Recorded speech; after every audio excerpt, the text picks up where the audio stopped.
देखें यहाँ पर आपके पास एक एक्सचेंज रेट दिया हुआ है और लिखा हुआ है यूरोस पर डॉलर। यूरोस पर डॉलर और दो एक्सचेंज रेट्स हैं, 2.0345 डैश 2.0365।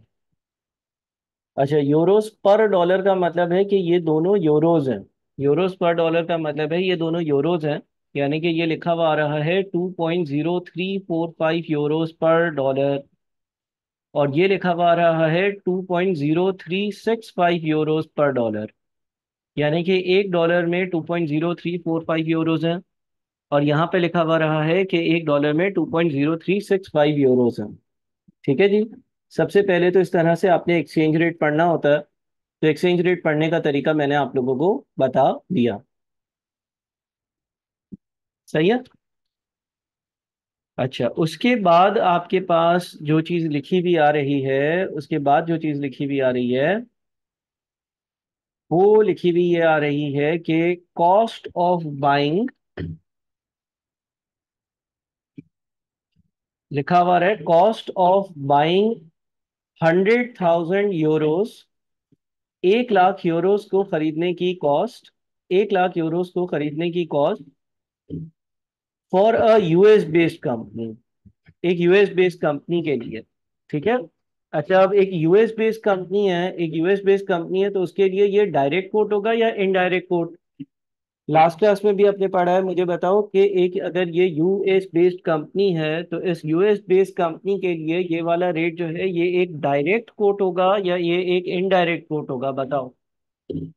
यूरो 2.0345 डैश 2.0365 पर डॉलर, ये डायरेक्ट कोट होगा या इनडायरेक्ट कोट होगा? एक यूएस बेस्ड कंपनी के लिए ऊपर दिया गया रेट एक इनडायरेक्ट कोट होगा। इनडायरेक्ट कोट में, इनडायरेक्ट कोट में फॉरेन करेंसी के कितने यूनिट्स आते हैं हमारी करेंसी के एक यूनिट में, ये देखा जाता है। इनडायरेक्ट कोट में ये देखा जाता है कि फॉरेन करेंसी के कितने यूनिट्स आते हैं हमारी करेंसी के एक यूनिट में। तो एक डॉलर में 2.0345 यूरोस या एक डॉलर में 2.0365 यूरोस अगर लिखा हुआ रहा है तो एक यूएस बेस्ड कंपनी के लिए, वो कंपनी जो यूएसए में है उसके लिए ये एक इनडायरेक्ट कोट होगा। इनडायरेक्ट कोट में डॉलर में कितने यूरोज आते हैं, या इनडायरेक्ट कोट में जिस कंट्री की बात हो रही है उस कंट्री के एक यूनिट करेंसी के एक यूनिट में, लोकल करेंसी के एक यूनिट में फॉरेन करेंसी के कितने यूनिट्स आते हैं इसकी बात हो रही होती है। अब मुझे अगर यहाँ पर लिखा हुआ है cost of buying euro 100,000 for a US based company, मुझे 100,000 यूरोज खरीदने हैं, डीलर से खरीदने हैं, डीलर से परचेज करने हैं, डीलर से परचेज करने हैं। डीलर हमेशा अपना फायदा सोचेगा, डीलर हमेशा अपना फायदा सोचेगा। तो जब मैं उसको डॉलर दूंगा और यूरो लूंगा, जब मैं उसको डॉलर दूंगा और यूरो लूंगा, तो हर एक डॉलर जो मैं उसको दूंगा उसके अगेंस्ट वो मुझे 2.0345 यूरोस देगा, कम यूरोस देगा, कम यूरोस देगा। ऐसे ही हमने सीखा था ना कि डीलर हमें कम यूरोस देगा, तो जब वो कम यूरोस देगा तो हर एक डॉलर जो मैं उसको दूंगा उसके अगेंस्ट वो मुझे कम यूरोस देगा, यानी कि 2.0345 यूरोस देगा। तो 1 लाख यूरोस जो है वो परचेज करने के लिए डीलर से मुझे 49,152 डॉलर्स की जरूरत होगी। क्या ये बात समझ में आ रही है आप सबको? मुझे 1 लाख यूरोस खरीदने के लिए 49,152 डॉलर्स की जरूरत होगी। इतने डॉलर्स में पे करूंगा तो वो मुझे 1 लाख यूरोस देगा। अच्छा, उसके अगेंस्ट अब दूसरे केस पे आते हैं, cost of buying 1 million dollars, cost of buying 1 million dollars, cost of buying 1 million dollars for a eurozone company.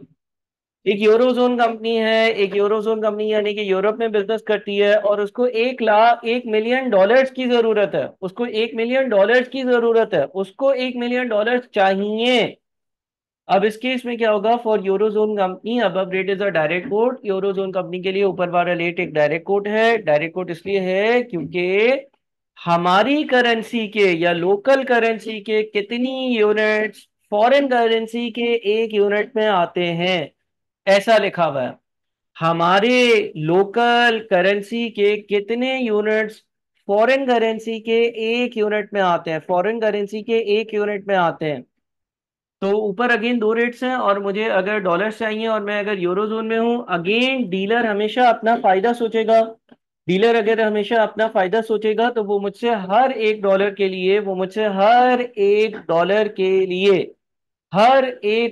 के लिए ज्यादा यूरोज मांगेगा।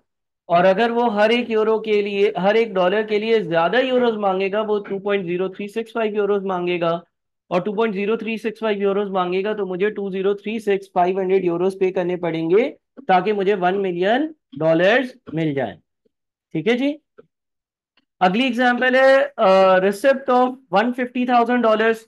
1.5 लाख डॉलर जो है वो रिसीव हो रहे हैं। 1.5 लाख डॉलर जो है वो रिसीव हो रहे हैं। 1.5 लाख डॉलर जो है वो मुझे रिसीव हो रहे हैं, और मैं कहा हूं, मैं यूरो जोन में हूं।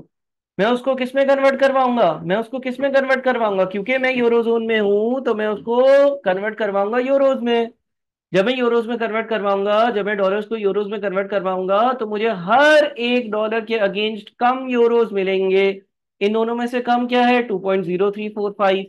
डीलर हमेशा अपना फायदा सोचेगा, तो वो मुझे हर एक डॉलर के अगेंस्ट कम वाले यानी कि 2.0345 यूरोज देगा। तो 1.5 लाख डॉलर के अगेंस्ट मुझे 1.5 लाख इंटू 2.0345 यानी कि 305175 यूरोज मिलेंगे। चौथा और आखिरी केस है receipt of 10 million Euros for a US based company. एक यूएस बेस्ड कंपनी है, कंपनी जो यूएसए में काम करती है, उसको बाहर से 10 मिलियन यूरोस मिल रहा है। एक यूएस बेस्ड कंपनी है, एक कंपनी है जो यूएसए में काम करती है, उसको बाहर से 10 मिलियन यूरोस मिल रहा है। 10 मिलियन यूरोस मिल रहे हैं, ये यूरोस लेकर जाएगी किसके पास? ये यूरोस लेकर जाएगी डीलर के पास, ताकि इसको डॉलर मिल जाए। तो अगेन डीलर हमेशा अपना फायदा सोचेगा, तो हर डॉलर के अगेंस्ट ज्यादा यूरोस लेगा। ले, यानी कि अगर मैं $1 उससे मांगूंगा तो वो मुझसे 2.0365 ज्यादा वाले यूरोज मांगेगा। ठीक है। हमेशा आपने ये याद रखना है कि डीलर हमेशा अपना फायदा सोचेगा।